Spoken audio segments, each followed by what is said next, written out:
Seneta donjo ka nade nikech Article 96 mar katiba dier no tiji seneta ka. Eni anyiero nikech koro ne wasewacho wach party. Eni wanto seneta marwa en senior youth leader. Yes. Kata kidhie party kacha to en duol motegno kabisa. To mano is another lapse.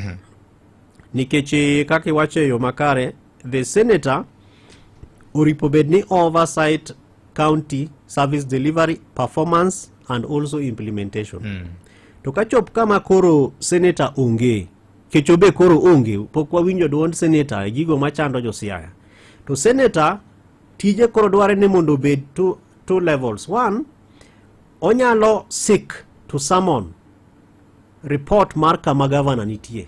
Monyalo dhi e senate kacha to chung to wacho ni kaka jo Siaya, senator mar jo Siaya nitiere fuok kendo wakia kuma governor marwa nitie. Yes. Konywa uru yudo governor marwa. To I'm sure ni senator ma Siaya ong'eyo kama governor nitie nikech koro kata mana simbe migoyogi kata tudruok mopogore opogore osiep mantiere kuom senator gi governor. At least I'm sure ni ging'eyo. Okay. Teko mar party ma waselose cha. Omiyo koro with that knowledge ma senator nyalo bedo godo, dware ni mondo o expressly come out mondo onyis jo Siaya kata ochung e bunge kacha nikech bunge no e kama olose e lojo piny. Keche wasewacho ni senator is also a representative of the people at the national level, kaka MCA is a representative of the people at the local, ward, county assembly level.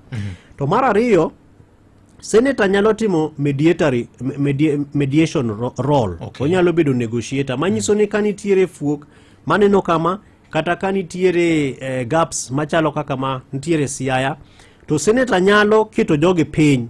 Nikech benda feel ni senator ma Siaya bende poko setiyo e yo makare mar mondo konjo Siaya in terms of addressing fuok ma wasenenogi. Nikech kata kane nentiere impeachment motion, wang'eyo kaka senior youth leader no gocho kata ok nogo kura impeachment motion. Okay. Kane nentiere weche mag loso mane kata senate owacho ni mondo deputy governor odog Siaya mondo gilos, wang'eyo engagements kaka senior youth leader ma senator marwa osebedo ko engage. Omiyo kwayo mar jo Siaya en ni mondo senator okaw patik maduong' kendo take responsibility mar bridging the gap ma waseneno kanitiere e low governor kod deputy